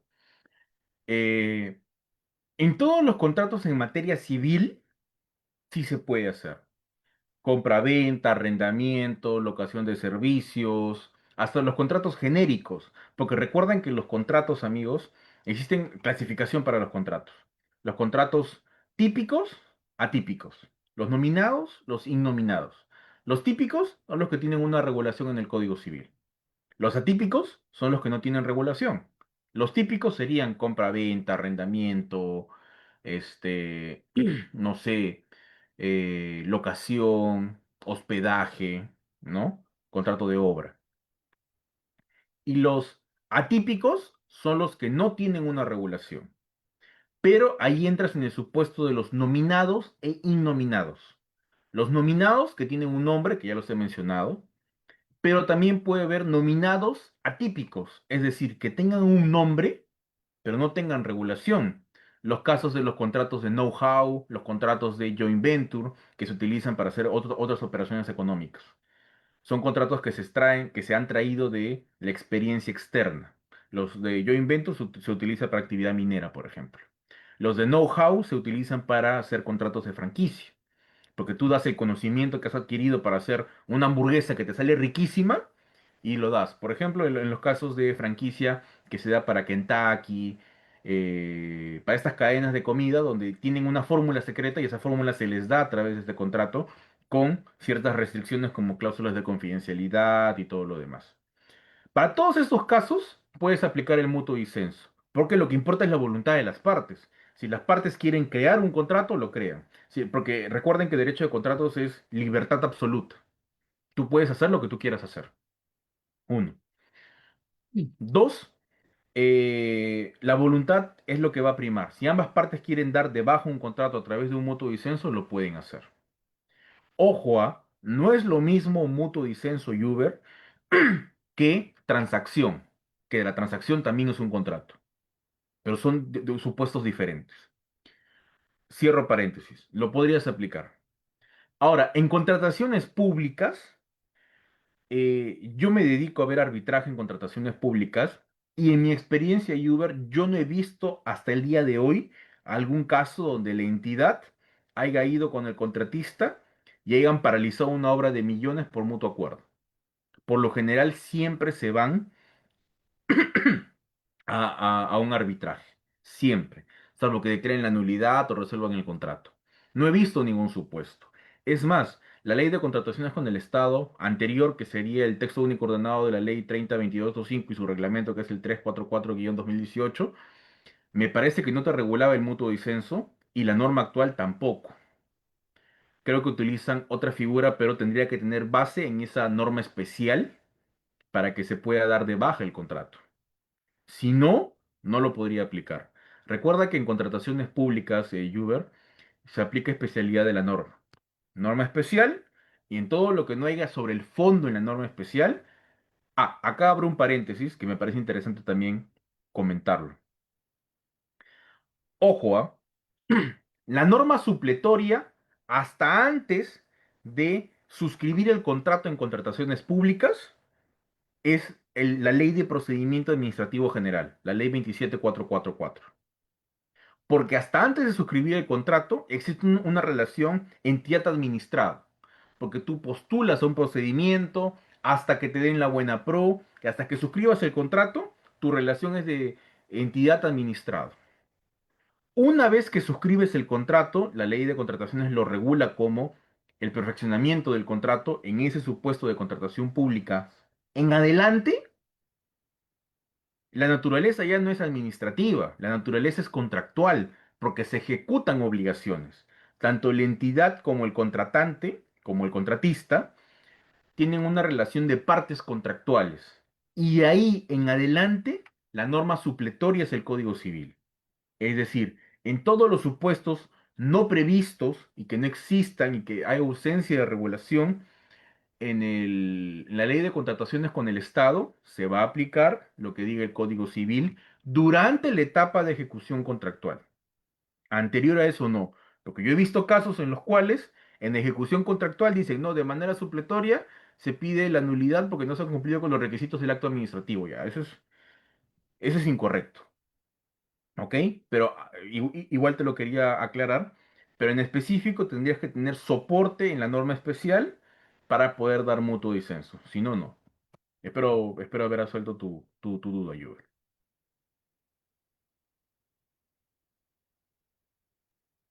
No sé si hay Sí, doctor. alguna otra Sí, doctor. pregunta. Sí, doctor, muchas gracias, doctor. No, gracias a ti. Doctor, doctor, una pregunta más, doctor, no sé Dime, si dime. podría. Doctor, esa sería la última pregunta, doctor. Eh, en respecto, justo ahorita tengo una duda sobre contrataciones, doctor. Me ha llamado la atención, doctor. Una orden de compra y una orden de servicio, ¿es un símbolo a un contrato? ¿Es un contrato? ¿Qué es cuando no existe un contrato como tal cual, ¿no? Firmado por Sí, partes, sí es con un contrato. cláusulas. Sí es un contrato. Es más, hay opiniones del OCE, de la Dirección Técnica Normativa del OCE, que te dice que las órdenes de servicios y las órdenes de compra son un contrato. El hecho que no te diga en la parte inicial contrato de tal, contrato de suministro, contrato de bien, contrato de obra, no significa que no sea un contrato. Simplemente es una nominación a nivel de administración interna, conforme te establece la norma, porque también hay licitación pública, hay subasta inversa electrónica, contratación directa, son diferentes tipos de contratación, pero a veces la formalización se da a través de una orden de servicio o una orden de compra. Es más, para resolver esos contratos, que la resolución es un remedio para los contratos, también está previsto en la ley de contrataciones con el Estado. También serían contratos. Porque recuerda, Juber, que el contrato es fuente de obligaciones. A través de una orden de servicio. Es más, en el anexo único de definiciones de la ley de contrataciones con el Estado, del reglamento de la ley de contrataciones con el Estado, te dice una definición muy similar sobre el contrato en administración pública, en contrataciones públicas, perdón, muy similar al 1351. Crear, regular, modificar relaciones públicas con la finalidad de alcanzar una finalidad pública de carácter patrimonial, un tema así. Entonces, si la orden de servicio, que es lo que te habilita a ti a que tú cumplas con tu obligación, por ejemplo, de realizar un trabajo en específico o de una orden de compra de tú proveer de bienes al Estado, te estás obligando a hacer una obligación de hacer o de dar. Y tu contraprestación es una contraprestación económica. Hay reciprocidad, contrato con obligaciones recíprocas, solamente que no existe un clausulado grande como sería un contrato de obra, ¿no? Y ante la falta de regulación en el contrato, que sería la orden o servicio, se va a aplicar las disposiciones que te diga la ley de contrataciones de manera general. Igualito pasa en el Código Civil. Si tú y yo hacemos un contrato de arrendamiento, por ejemplo, donde solamente ponemos ¿quiénes participan? Segunda, el bien. Tercera, renta. Y firmamos y hacemos un contrato en media hoja. En todo lo que no hayamos puesto ahí, se va a aplicar lo que te dice el Código Civil en materia de arrendamiento. Entonces, el hecho que no tenga el nombre o que no tenga el contenido como un clásico contrato, no va a desnaturalizar que sea un contrato.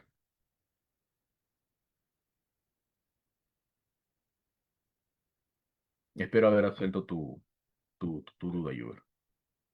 Muchísimas gracias, eso a todos. Muchas gracias. No, gracias a ti. Así que bueno, entiendo que no hay más preguntas. Así que nada, amigos, como les digo, les dejo mis redes. Si me siguen, genial.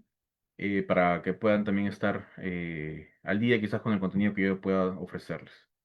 Así que nada, espero que tengan un buen resto de semana, que tengan un buen feriado y que también se sigan conectando a las clases de este gran diplomado que le está ofreciendo a Book 360. Hasta otra oportunidad. Muchas gracias. Buenas noches con todos. Porque, por todo lo que pasó con él.